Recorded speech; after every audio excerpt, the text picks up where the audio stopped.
I decided to do a little build series on the Revell, the build and play Imperial Star Destroyer, and just wanted to show you guys some of the things that you can do to make it look like more of a realistic model for those that either can't afford or don't have the space, which is my case for building the large one that they come out with, the Revell Zvezda Russian one. So I'm going to go over a few things about the model. I'm going to go over a few things as far as supplies, what you can and can't use, and a little bit of my work progress that I got done the last few days on it. So, hopefully this will help anybody out that wants to build this into something more than a play toy for the little ones. Or if you just want to build it like it comes out of the box, that's fine too. But I decided I'm going to build it as a regular model. I'm going to probably make a diorama base for it. Something pretty interesting and all that. So to get you started, what you see right now is some of the work I got done so far. This is my shuttle bay or landing bay or whatever it is for it you want to call it. It's actually all lit. I kind of like the way it looks. Couple of little things I did was when I light blocked the inside, which I'll get to in a couple minutes. When I light blocked the inside, I left areas here. I covered over the little openings. There's like molded in pockets.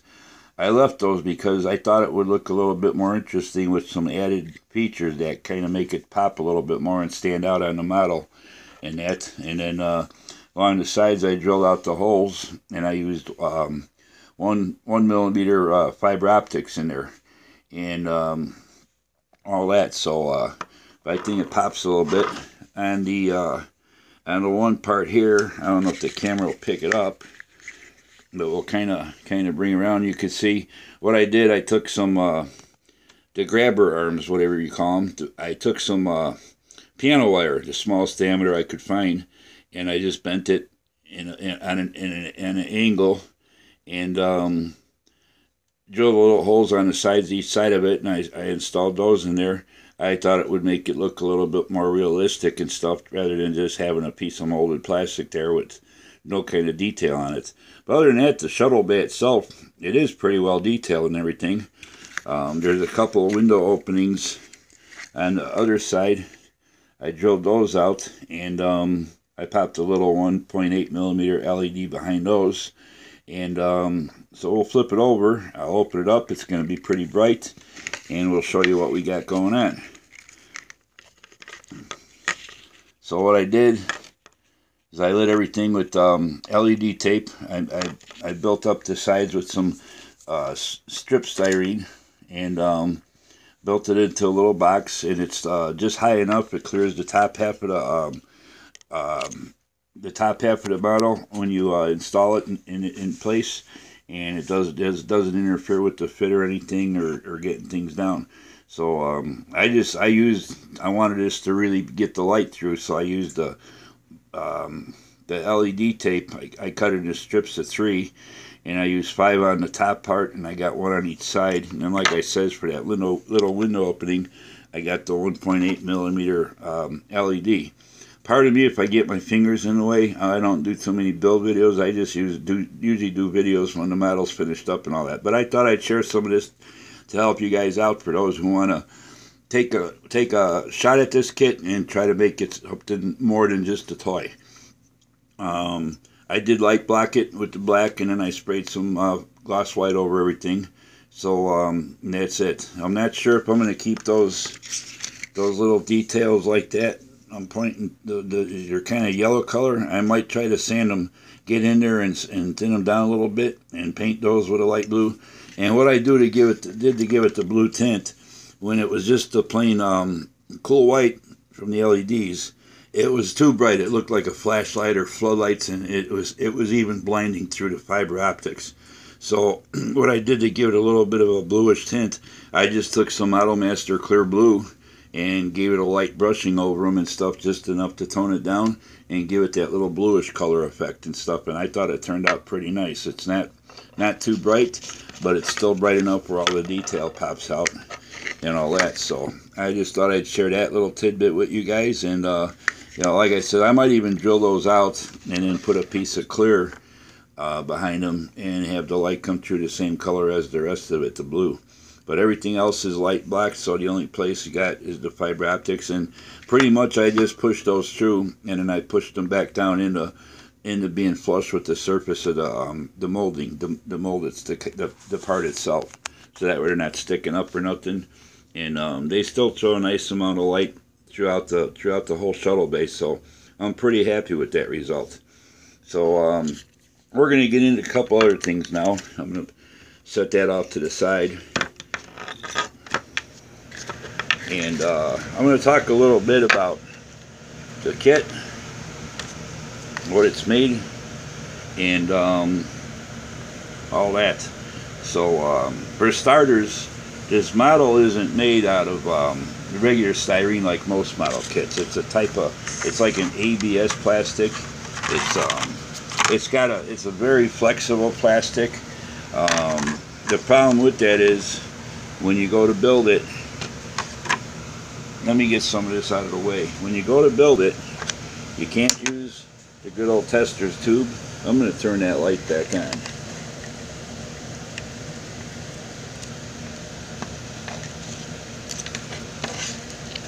It does help out with the show and tell.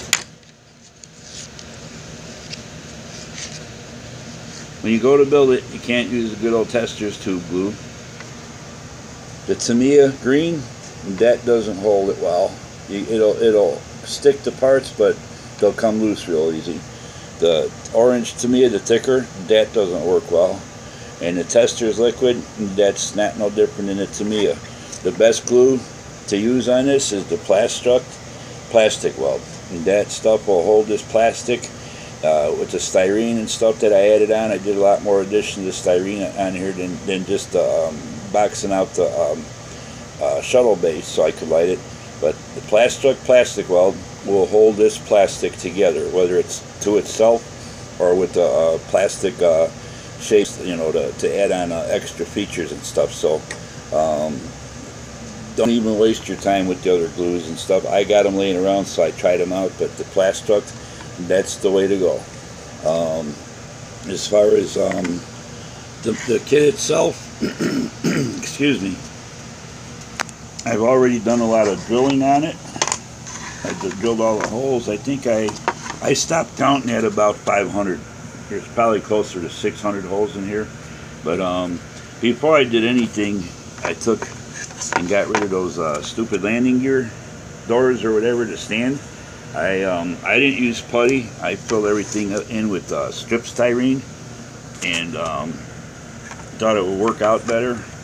And then I took and I added a whole bunch of little pieces in out of real thin sheet. I think it was 20,000 stick, and then I sanded down to be a little bit more in scale with the kit, the little greablies and bumps all over it, to kind of be the same scale and not to look like there were mountains all over it and stuff.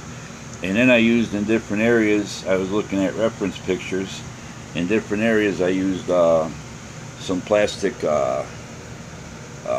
10,000ths round styrene. It's just solid round. It's like thread. I mean, if you use too much glue, it's going to literally melt it away.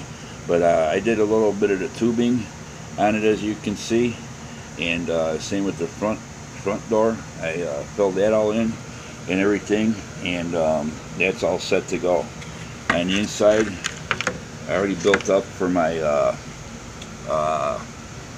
where I'm going to drill a hole for my rod, so I can pass all the wiring through and then mount it on a display stand. I got that all set up and ready to go. I glued all the styrene. I used this styrene sheet, pretty thick. I think it was about 1/16 inch thick. I built it up so there was enough of it to hold the rod in there nice and solid without wobbling or anything. I've already got the back for the motors, or the back where the engines are. I've got that those pieces already glued in. Like I said, I used that plastic glue, and those are glued in there. They won't. I can't tear them out for nothing. So I did some work on the, where I'm going to install my LEDs. I got little pieces. I put some flat sheet styrene on there and drilled a hole for the LED just to fit through and hold in place.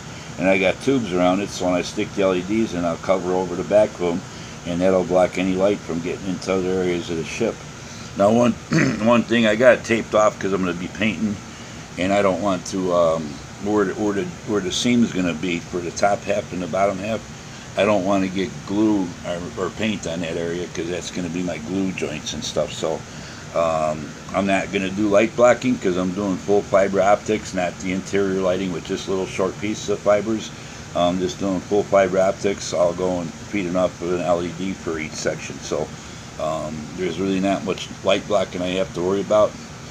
For the little side, I opened up those two side, I guess they're like hanger bays or whatever. I did open up that one and the one on the other side, and I built a little styrene box around it, so I'm going to squeeze the LED. You won't see a hot spot, but it's because it's set back a little further than right at the surface, but it's going to be nice. It'll light block that LED without having to worry about doing too much. Like I said, painting everything black and then going over it white and everything. You know, if anything, if there is any light showing through any places, I might just do like a small area of light blocking on the outer side before I start painting the regular colors that I'm going to use and stuff. So, but that's the bottom half, and I'm kind of pleased with the way everything turned out with my filled in with the plastic strip styrene and everything. It looks almost like it's been molded at. Once it's painted, you won't even know that it was there. And then for the top half, I kind of went and did the same thing. I did a lot of little surface detailing with that little round 10,000th round styrene, and I added a little bit more bulk detail around there off of reference pictures, and got all my drilling done on that too. You can see some of the holes there. Like I said, I drilled a bunch of lights around there, and you know, you'll be able to see, but that'll be another video. I'm not going to go through every step as far as stringing the fibers and that. I'm just going to do a little bit each day, and I'll just show you the progress and everything. But this video, I wanted to basically show you some of the upgrades I did and all that, and some of the things that helpful hints as far as what type of glue to use and things like that. For my fiber optics, I'm using the good old Formula 560, the canopy glue. That seems to hold the best for on the plastic. It holds the fiber as well, and it adheres to the plastic very well. It doesn't come loose. Elmer's glue is more for porous objects like wood, stuff like that, paper, cardboard. It'll hold stuff when it dries, but if you go and bang it or something, there's a chance it could pop off, and what'll happen is it'll pull your fibers through the hole. And I'm not mushrooming or blossoming the ends of my fibers. I'm using 0.25 millimeter fibers throughout, and I want to keep everything in scale, so I don't want it to look like big light bulbs, and especially if you do a video, they get blurry and stuff, and they kind of wash out. I want everything to be in scale and everything, so I'm using 0.25 millimeter fiber optics. And what I do when I buy my fiber optics, I don't buy the single-stranded stuff in rolls. I buy the fiber optic cable, and it comes in 64 strands inside like a insulation. And what I do is I peel all the insulation back. That's what it looks like when you get it, and I get 2.5 foot lengths because it's easy to work with. There's 64 strands of fiber in there. I leave the very end of it about a 1/2 inch or so on there. That way, when I run my fibers, I'm not running individual. They're all grouped together. It's easier to work with that way, and you don't have little fibers laying all over getting in your way. I can run 64 strands, and once I get them all run through, then I can do that whole section with glue, set it aside, let the glue dry so the fibers don't pull out, and then move on to the next. I just snip off whatever length I want to keep them so when I hook up the LED to them and everything. And it's a lot more manageable and not as messy, and having stuff laying all over, getting in your way and stuff, tangled up and stuff. So that's another helpful hint I thought I'd share with you guys. To get on with the with some more work I did, I started work on the tower, on the inside of the tower. I blacked off a little bit for that little, whatever that is, a waste chute, or supposed to be a disposal chute, I guess. And I'm going to use a red LED, and I over resisted it, so that way it's not real bright. It's a lot dimmer. And like I said, there's another thing, you don't want stuff looking like a spotlight or a floodlight or a flashlight, a high intensity flashlight. You want stuff to kind of be in scale. So I made a little partition there, and I got a flat piece of sheet styrene with the LED mounted on it, and that'll go up into there and get glued into place. And all you'll see is a red glow. You won't see no hot spot or anything, because the LED is going to be below that, shining up against that little piece of styrene I put in there. So another little detail I did is that radar antenna thing on top. If you notice that I kind of sliced through the edges of it. Instead of being a solid, I made it look like it's more functional, like on the bigger kit and everything. And speaking of the bigger kit, in looking at pictures of the larger Revell one that they just released, and this one, the detail is almost carbon copy of each other. Other than this one having the heavier panel lines, which if you look at some of the more expensive resin kits and stuff, like the I forget the brands of them and stuff, but they've got panel lines on them too, and they're quite heavy. I'm not going to do any kind of wash on this, because I don't want to bring out the panel lines any more than they are.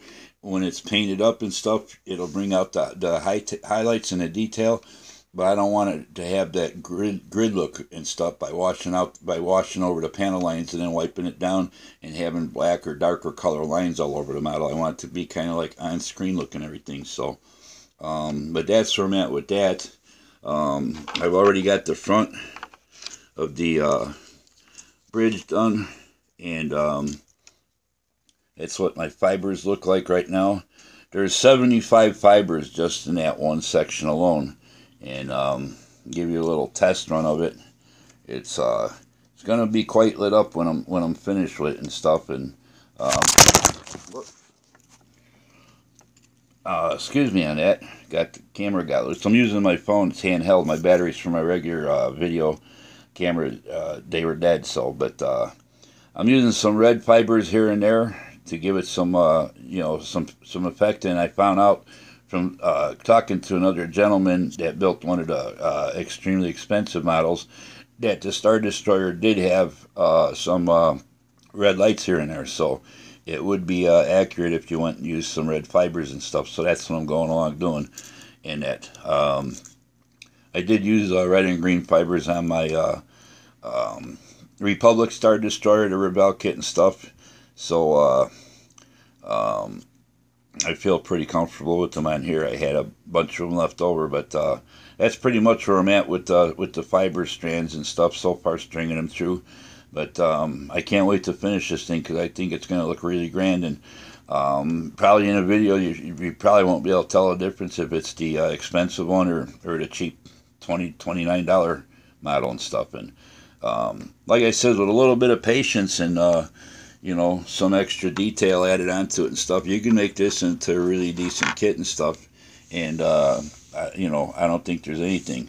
Another thing about this kit, a lot of people talk about those sidewalls, the trenches. To tell you the truth, if you look at the big one, side-by-side comparison, the big one has just as narrow sidewalls as this larger one does, and as the smaller one does. And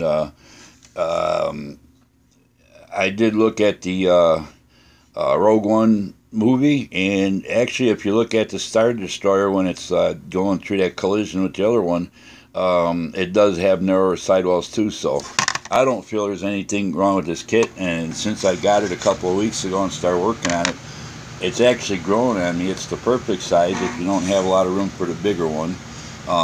You can make it look just as good, if not better. That one doesn't have any of this piping detail on it like I've done on mine. So there's just as much you can do to that one to get it a little bit more spruced up as there is to this one.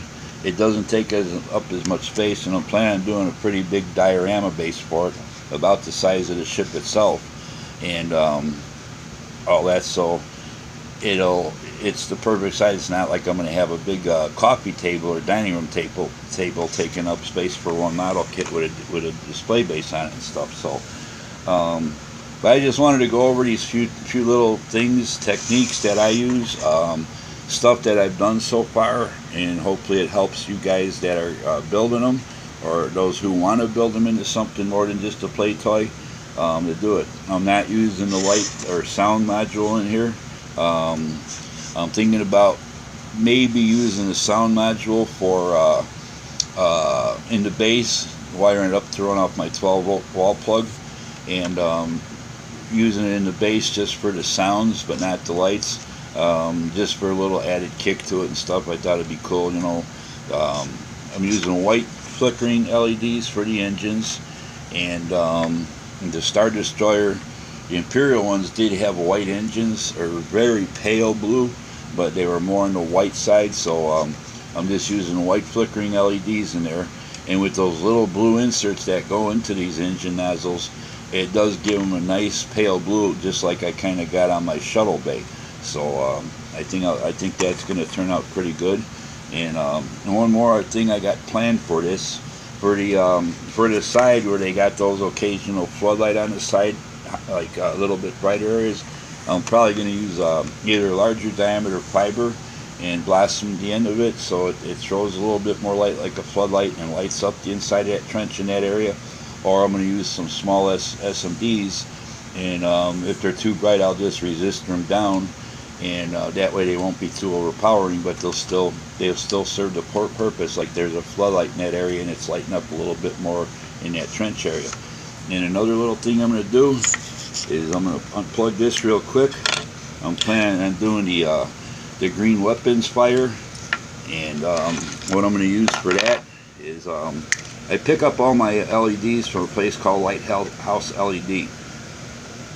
What I'm going to do with that is I'm going to I got this extra fast flashing green LED, and I'm going to hook that up just to some separate fibers.